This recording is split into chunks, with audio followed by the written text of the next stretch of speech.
एक छोटे से गांव में एक बड़े ही बुद्धिमान और जिज्ञासु लड़का था। उसका नाम आर्यन था।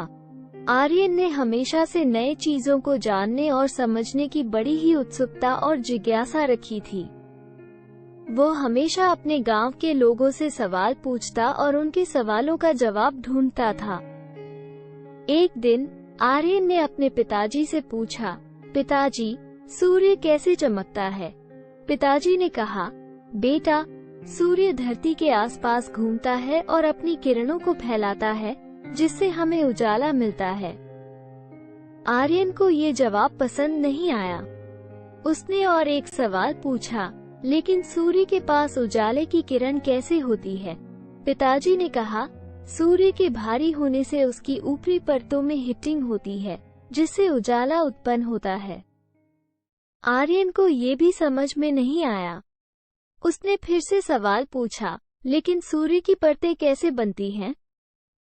पिताजी ने कहा, विद्युत ऊर्जा के फलस्वरूप धारित अणुओं के मेल से परतें बनती हैं।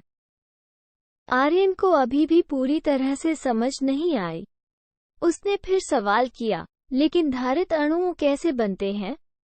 पिताजी ने कहा, धारित अणुओं का उत्पन्न होना बिजली के बादलों के बीच विपरीत चालित विद्युत तरंगों के परस्पर संघर्ष से होता है।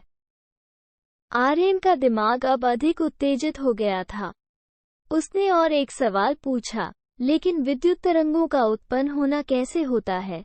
पिताजी ने कहा, बिजली का उत्पन्न होना ऊर्जा के परिवर्तन से होता है, जो विभिन्न प्रकार के ऊर्जा स्रोतों से आता है।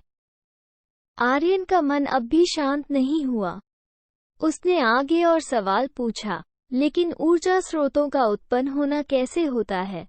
पिताजी ने कहा, ऊर्जा स्रोतों का उत्पन्न होना प्राकृतिक प्रक्रियाओं के फलस्वरूप होता है, जैसे प्राकृतिक तापीय गतियां और जीवों की चिकित्सा।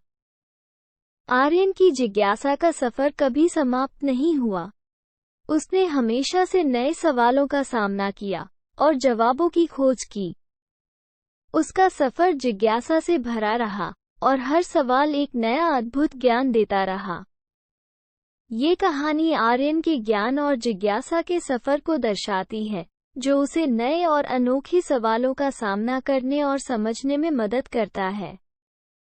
यह एक अनोखी कहानी है जो हर सवाल के एक नए आंसर के साथ हर मिनट बदलती रहती है। धन्यवाद। यह वीडियो देखने के लिए और समय निकालने के लिए शुक्रिया।